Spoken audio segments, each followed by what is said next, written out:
జై శ్రీరామ్.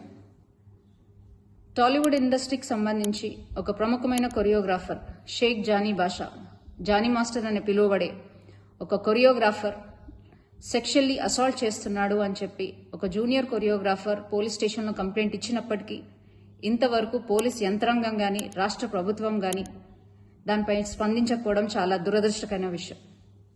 అమ్మాయి తన కంప్లైంట్ కాపీలో క్లియర్గా మెన్షన్ చేసినప్పటికీ గత 5 సంవత్సరాల నుంచి, అంటే ఆ అమ్మాయి మైనర్గా ఉన్నప్పటి నుంచి అతను వేధిస్తున్నాడు, సెక్షువల్ ఫేవర్స్ అడుగుతున్నాడు, అలాగే మతం మార్చుకొని తనని పెళ్లి చేసుకోవాలని ఒత్తిడి తెస్తున్నాడు అని క్లియర్ కట్గా మెన్షన్ చేసినప్పటికీ ఆ జానీ మాస్టర్ అనే వ్యక్తిని ఇంతవరకు పోలీసులు అరెస్ట్ చేయకపోవడం, అతను నెల్లూరులో ఉన్నాడు అని తెలిసి కూడా అతన్ని అరెస్ట్ చేయకపోవడం, అలాగే రాష్ట్ర ప్రభుత్వం దీనిపై స్పందించకపోవడం చాలా దురదృష్టకరమైన విషయం.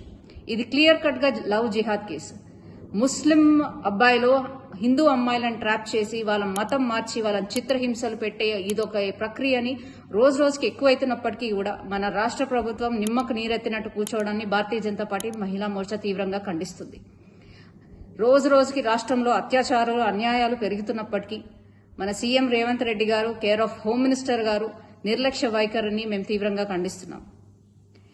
ఇది వెంటనే లవ్ జిహాద్గా కేసుగా తీసుకోవాలని, అలాగే ఆ అమ్మాయికి వెంటనే న్యాయం జరగాలని, న్యాయం జరిగే విధంగా భారతీయ జనతా పార్టీ మహిళా మోర్చా తనకు అండగా ఉండి ఆమెకి న్యాయం చేసే విధంగా పోరాడతామని, దీన్ని ఎటువంటి పక్షపాతం వహించకుండా ఈ కేసు సాల్వ్ చేయాలని విజ్ఞప్తి చేస్తూ జై శ్రీరామ్.